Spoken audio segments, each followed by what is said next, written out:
या कुक्षि विवरे कृत्वा स्वयं रक्षति सर्वतः नमामि जननीं देवीं परां प्रकृतिरूपिणीं कृच्छेण महता देव्या धारितोऽहं यदोदरे तत्प्रसादात् जगदृष्टं मातुर्नित्यं नमोऽस्तु ते पृथिव्या यानि तीर्थानि सागरादीनि सर्वतः वसन्ति यत्र तां नौमि मातरं भूतिहेतवे।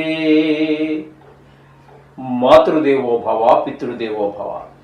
మరణం సంభవించేటటువంటి సమయంలో చివరి క్షణాలు అనుకోండి, ఆ చివరి క్షణాలలో ఏమి జరుగుతుంది, ఈ చనిపోయేటటువంటి వ్యక్తి ఎవరైతే ఉన్నారో ఆ మనిషికి ఏమి జరుగుతుంది అన్నట్టయితే దీనికి కొంచెం విస్తృతంగానే చెప్పుకోవాల్సి ఉంటుంది. కొంతమంది చాలా కాలం మంచాన్ని పడి వారి పనులు కూడా వారు చేసుకోలేక మంచాన్ని పడే మలమూత్రాలన్నీ విసర్జించుకుంటూ అందులోనే తొలుతూ చేసేవాళ్ళు లేక, కొంతమంది చేసేవాళ్ళు ఉన్న వాళ్ళు వీరికంటే ఎక్కువగా మరణయాత్ర పొందుతూ ఉంటారు. ఈయన చేయలేక, చిన్నపిల్లవాడు కాదు కదా, కాబట్టి ఈయన చేయలేక వాళ్ళు బాధపడి ఈ బాధను తట్టుకునే శక్తి శరీరానికి ఉండదు. ఈయన మాట మంతి ఏం ఉండదు. సంవత్సరం నుంచి వేలాడి పడే వాళ్ళు ఉంటారు, మంచాన్ని పడి. అట్లాంటి వాళ్ళు చాలా రకరకాల యాతనలు పడుతూ ఉంటారు. ఒక్కోడు పుణ్యాత్ముడే ఉన్నాడు అనుకోండి, అంటే ఆ పుణ్యం ఈ జన్మలో చేసి ఉండకపోవచ్చు, సంచితానికి సంబంధించినటువంటిది. ఆ సంచితానికి సంబంధించిన వాటిల్లో కూడా ఏంటి, ప్రారబ్ధ కర్మలు. సంచితం అంటే అందులో సంచితంలో కొన్ని కర్మలు ప్రారబ్ధ రూపంలో అనుభవిస్తూ ఉంటారు ఈ జన్మలో. ఆ ప్రారబ్ధ కర్మలు బట్టి వీడు చేసేటటువంటి వ్యవహారాన్ని బట్టి ఇక్కడ వాటి యొక్క శక్తి తగ్గిపోతూ వస్తూ ఉంటుంది. జీవశక్తి బాగా తగ్గుతూ వస్తుంది, దీని యొక్క శక్తి పెరుగుతూ వస్తుంది, మరణం యొక్క శక్తి పెరుగుతూ వస్తుంది. మొత్తం మీద ఎట్టోగా అట్టాక తీసుకోకుండానో మొత్తం మీద చనిపోయాడు. జీవాత్మ శరీరాన్ని విడిచిన తర్వాత ఈ శరీరంతో వెళ్ళదు. ఈ ఆత్మ సూక్ష్మ రూపం ధరిస్తుంది. ఈ అంగుష్ట మాత్ర ప్రమాణంలో ఉంటుంది. అంగుష్టం అంటే ఈ బ్రొటన వేలులో మొదటి కణుపు అంత అయిపోతుంది ఈ ఆత్మ అంతా కలిసి. ఈ ఆత్మని అటు వీడు చేసినటువంటి కర్మలను బట్టి పూర్తిగా వాడు ఎప్పుడు ఏ విధమైన పాప, ప్రతివాడు వెళ్ళవలసింది మొట్టమొదటి నరకానికే, సర్వీస్ లిస్ట్ అక్కడ ఉంది కాబట్టి. ఏదేమైనప్పటికీ 100కి 100 పాళ్ళు శుభ ఫలితాలే చేసి అంత ధర్మంగాను బతికినటువంటి వాడు, 10 మందికి ఉపయోగపడినటువంటి వాడు ఏ వ్యక్తి అయితే ఉన్నాడో ఆ వ్యక్తి చనిపోతే సాక్షాత్తు వీడు నరకానికి కూడా వెళ్ళడు. డైరెక్ట్గా విష్ణు భక్తులు వచ్చి ఆ విష్ణు లోకానికి తీసుకెళ్ళడం జరుగుతుంది.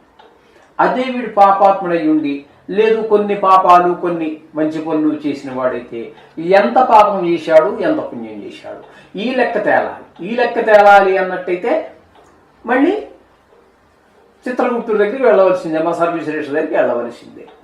అయితే జ్వాలాతోరణం అనేది ఏంటంటే యమలోకానికి ప్రధాన ద్వారం ఆ జ్వాలాతోరణం.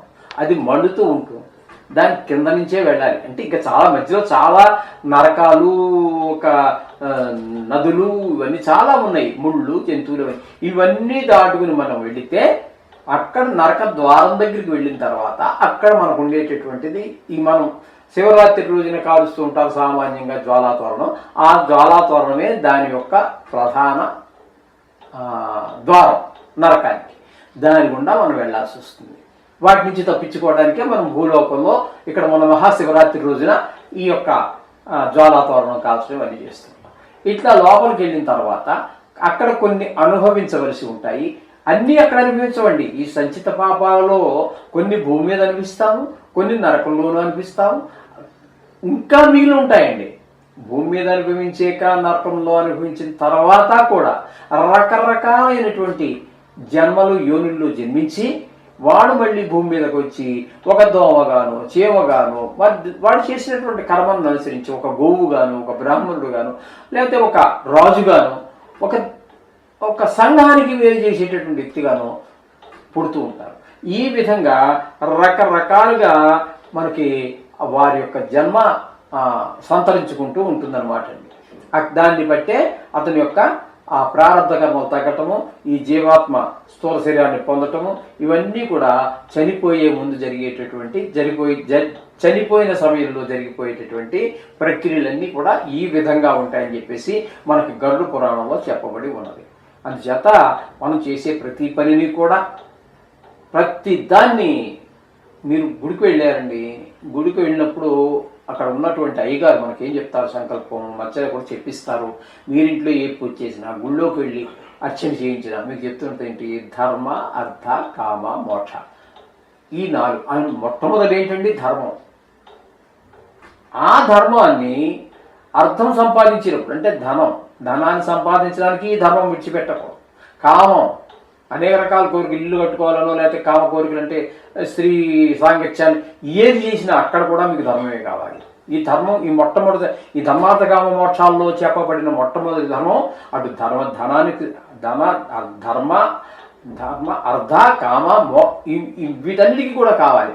ఈ 2 ఇది అర్థము కామము కూడా నువ్వు ధర్మంగానే చేస్తే మోక్షం ఆటోమేటిక్గా నీకు 4వ భాగం. ఒక కట్టెని తీసుకున్నారండి, ఒక 1/2 మీటర్ కట్టె తీసుకున్నారు, దాన్ని 3 భాగాలు చేశారు, 3 ఘాట్లు పెట్టారు. 3 ఘాట్లు పెడితే అది ఎన్నైంది, 3 చోట్ల కోసారు, దాన్ని 4 ముక్కలు అవుతుంది. చూడండి, మీకు ఇంకా నేను చెప్పింది వారిని డౌట్ ఉంటే ఒక కర్ర తీసుకోండి, లేకపోతే నా పొల్ల మొక్క ఏదో తీసుకోండి, చేతితో 3 సార్లు విరవండి, ఈ మాత్రం మొక్క తీసుకోండి, 3 సార్లు పిలిస్తే 4 ముక్కలు వస్తాయి.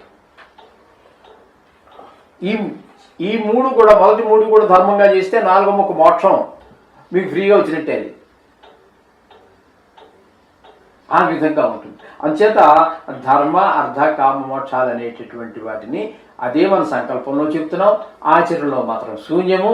కాబట్టి ఈ రకాలైనటువంటి ఇబ్బందులు అందరూ అన్నీ పడుతూ ఉన్నారు.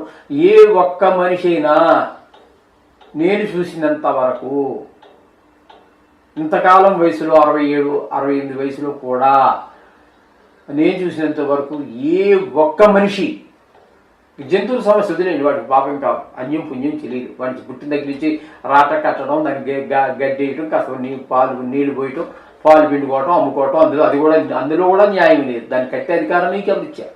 అది పాలు ఎవరికి ఇచ్చింది? దాని పిల్ల కోసం ఇచ్చింది, నీకోసం వల్ల. దానికి ఏమో ఇన్ని పాలు తాగి వచ్చింది, తీసేసుకుంటున్నాం మిగతావన్నీ. పోనీ దాన్ని న్యాయంగా అమ్మేవా, దాంట్లో నీళ్లు కలిపావు, పోనీ అదన్నా న్యాయంగా చేస్తున్నావా, కృత్రిమ పాలు సృష్టిస్తున్నావు డబ్బుల కోసం. ఇంత అన్యాయాలా? మరి ఏ పురాణాలు చూడండి, వేదాలు తీయండి, ఏది తీయండి, ఎక్కడైనా రాక్షసులనే ఇంత దుర్మార్గ పనులు చేశారండి. అంత దుర్మార్గంగా మనం బతుకుతున్నాం. మీరు ఇది గమనించుకోండి. ఏవైనా నేను చెప్పింది మీ మీద ప్రభావం చూపిస్తే వీలైనంత వరకు అయినా ధర్మ మార్గంలో నడవడానికి ప్రయత్నం చేయండి. అంచేత ఈ ధర్మ అర్థకామ మోక్షాలు పూజలు చేసినా, బయట మనం బతకాల్సి వచ్చినా కూడా అసలు మన జయమే అది. మనం మనిషి పుట్టకి కారణమే అది. ఆ బ్రహ్మదేవుడు మనం పుట్టించింది కూడా అదే ధర్మార్థకామ మోక్షాలను సాధించడం కోసమే మనం పుట్టించాడు. కానీ మరి ఆయన సృష్టిలో లోపం అని అనుకోను, మన బుద్ధిలో లోపం. దాని తద్భిన్నమైనటువంటి ప్రవర్తన మన దగ్గర కనిపిస్తోంది. ఏదైతే వద్దన్నారో అదే. 10 మందికి అన్నం పెట్టమన్నారు, ఊరంతా తిరిగి ఎవడన్నా అన్నంతో బాధపడుతున్నాడేమో, అన్నం లేక వాడిని తీసుకొచ్చి అతిథిని తీసుకొచ్చి ఆడికి అన్నం పెట్టి నువ్వు తినవయ్యా అన్నారు. అది అమ్ముకుంటున్నాం. విద్యను అమ్ముకోవద్దన్నారు. వేద పాఠశాలల్లో ఈ రోజు మీరు కళతో చూడండి, అనేక గుళ్ళల్లో అనేక చోట్ల కొంతమంది కరివెన సత్రం వాళ్ళని, మిగతా వాళ్ళని, మొన్నటికి మన చరణాచలంలో కూడా అన్నదానం చేస్తున్నదాన్ని పీకేశారు. ఇంత దుర్మార్గం రాక్షసులు చేశారండి? లేదు. అలాగా అన్నదానాన్ని చేసేవాళ్ళని కూడా చేయనివ్వకుండా చేసేస్తున్నారు.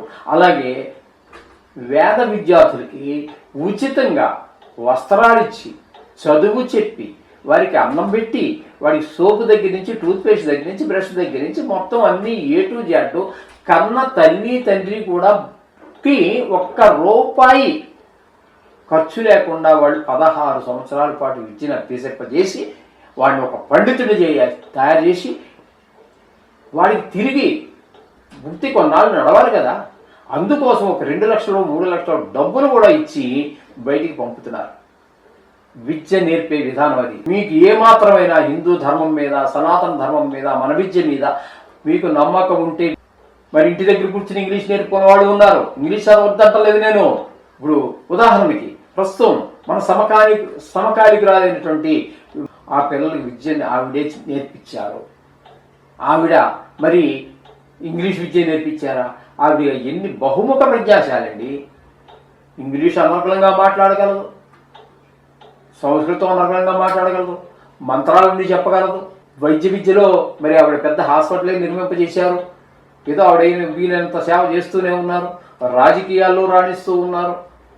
సంగీతంలో అద్భుతమైన పాట ఎత్తామే. అలా బహుముఖ ప్రజ్ఞాశాలి. మనం ఏదైనా ఒక జన్మ ఎత్తేమంటే దానికి ఒక సార్థకత ఏర్పరచుకోవాలి. ఈ డబ్బు సంపాదించడం సార్థకత, మాయ మాటలు చెప్పి, లేని దోషాలు చెప్పి, లేని నీకేదో మంచి యోగాలు ఉన్నాయని చెప్పేసి వాళ్ళని ఏదో ఉత్తేజపరిచేసి, లేకపోతే వాళ్ళని బాధ పెట్టేసి డబ్బులు లాగి మన పబ్బం గడుపుకోవటం ఇది కాదు జీవితము. ఒక వ్యాపారం చేసాం, 1 కోటి మంది చచ్చిపోయినా నాకు పర్వాలేదు, నేను 1 కోటి. ఇదేనా? ఇదా బతుకు? దీనికోసం ఆ బ్రహ్మదేవుడు తయారు చేశాడు. ఆలోచించండి. మనిషికి 2 మెదళ్ళు పెట్టాడు. మిగతా వీటికి ఈ 84 లక్షల జీవరాశుల్లో 2 మెదళ్ళు ఎవరికి ఒక మనిషికి తప్పితే, పెద్ద మెదడు, చిన్న మెదడు. ఇన్ని పెట్టినా కూడా ఆలోచించమా? అదొక మాంసం ముద్దైనా? ఆ పశువుకున్న మెదడు మనకున్న మెదడు ఒకటేనా? ఆ దోమకున్న మెదడు మనకున్న మెదడు ఒకటేనా? ఆలోచించరు కదా. ఆలోచించి నేను తీసుకొని సరియైన పద్ధతిలోనే మన నడవడికని తీర్చిదిద్దుకుంటే మొత్తం ప్రపంచమే సస్యశ్యామలం అవుతుంది. ఆ బ్రహ్మ సృష్టికి ఒక అర్థం, మన జన్మకి ఒక అర్థం ఏర్పడుతుంది. గ్రహింతురుగా శుభం భూయాత్.